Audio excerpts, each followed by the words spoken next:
আসন্ন ত্রয়োদশ সংসদ নির্বাচনে কুমিল্লা ৬, কুমিল্লা সদর, সদর দক্ষিণ এবং কুমিল্লা সিটি কর্পোরেশন সংসদীয় আসন থেকে সংসদ সদস্য পদে স্বতন্ত্র প্রার্থী হিসাবে লড়তে কুমিল্লা সিটি কর্পোরেশনের সাবেক মেয়র মনিরুল হক সাক্কুর পক্ষে মনোনয়নপত্র সংগ্রহ করা হয়েছে। রোববার ২১ ডিসেম্বর সকালে জেলা প্রশাসক ও জেলা রিটার্নিং কর্মকর্তা মোহাম্মদ রেজা হাসানের নিকট হতে মনিরুল হক সাক্কুর পক্ষে মনোনয়নপত্র সংগ্রহ করেন অ্যাডভোকেট গোলাম মোস্তফা, সাবেক সাধারণ সম্পাদক, কুমিল্লা জেলা আইনজীবী সমিতি। মনিরুল হক সাক্কু দীর্ঘ রাজনৈতিক পথপরিক্রমায় জনগণের ভালোবাসা নিয়ে জনগণের ভালোবাসায় সিক্ত হয়ে তিনি বারবার নির্বাচিত হয়েছেন। পৌরসভাতেও নির্বাচিত হয়েছিলেন, কুমিল্লা সিটি কর্পোরেশনের সৃষ্টিতে দুইবার করে নির্বাচিত হয়েছেন। উনি জনগণের মতামতকে কখনোই উপেক্ষা করেন নাই। অতএব যখন যা সিদ্ধান্ত নেন তিনি জনগণের সাথে আলোচনা করে জনগণের মতামতের প্রতিফলন ঘটান তার কাজের মাধ্যমে।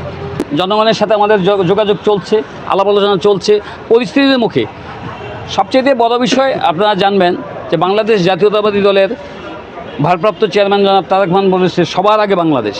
এ সময় উপস্থিত ছিলেন মোস্তফা মাস্টার, সাবেক সাংগঠনিক সম্পাদক, আদর্শ সদর উপজেলা বিএনপির, ওমর ফারুক মিঠু, সাবেক জিএস, কুমিল্লা অজিত গুহ কলেজ, আজাহার উদ্দিন বাপ্পি, সাবেক সহসভাপতি, জেলা ছাত্রদল, মোহাম্মদ কবির হোসেন মজুমদার, সাবেক সিনিয়র যুগ্ম আহ্বায়ক, কুমিল্লা ভিক্টোরিয়া কলেজ ছাত্রদল, ইকরাম হোসেন ইকু, সাবেক যুগ্ম সম্পাদক, মহানগর যুবদল, আব্দুল হালিম, সাবেক যুগ্ম সম্পাদক, মহানগর যুবদল, জুয়েল রানাসহ মনিরুল হক সাক্কু সমর্থিত নেতাকর্মীরা।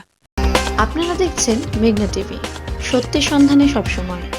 এছাড়া দেশ বিদেশের নিত্য নতুন খবর জানতে মেঘনা টিভির ফেসবুক পেজ facebook+megnaTV.bd তে লাইক দিয়ে আমাদের সাথেই থাকুন।